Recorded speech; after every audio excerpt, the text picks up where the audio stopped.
L'Assemblée générale des établissements publics de l'État, EPE, est un cadre annuel au cours duquel les responsables des EPE rendent compte de leur gestion à l'État. Elle constitue un cadre d'échange constructif sur les bonnes pratiques en matière de gouvernance.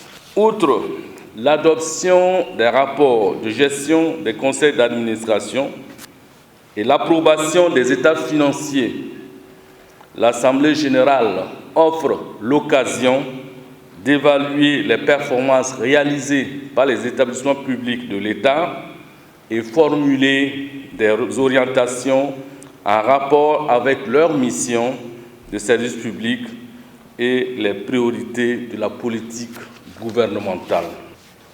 Les difficultés résiduelles qui seront soumises à la présente session feront l'objet d'une attention particulière afin de mieux accompagner nos établissements à atteindre leurs objectifs d'efficacité socio-économique, de qualité de service et d'efficience de la gestion. Nous avons bien des raisons d'être satisfaits de la gestion des établissements publics au cours de l'exercice écoulé. Les résultats atteints sont d'autant plus louables à l'égard du contexte sécuritaire et sanitaire qui a eu des répercussions sur l'activité économique.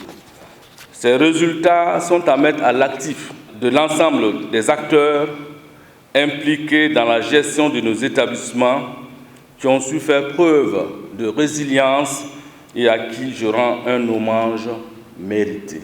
Aussi, voudrais-je à cet effet vous traduire mon entière satisfaction et vous adresser mes encouragements à poursuivre dans cette dynamique en vue de répondre aux exigences d'efficacité, de transparence et de redevabilité. Les établissements publics de l'État ont évolué dans un contexte difficile, comme vous le savez, contexte difficile marqué d'abord par la pandémie de la Covid-19 et ensuite par la question sécuritaire que nous connaissons. Néanmoins, il faut noter que les établissements publics ont été suffisamment résilients, ce qui nous permet en tout cas de noter les résultats qui ont été présentés tout à l'heure. Nous avons noté des efforts dans la mobilisation des recettes. Les recettes ont évolué en moyenne autour de 7%. Et nous avons noté également des efforts dans la maîtrise des charges où nous avons noté une régression autour de 3%. Donc ça veut dire que les établissements publics s'inscrivent dans la dynamique de la rationalisation des dépenses et en tout cas dans la bonne gestion des finances publiques.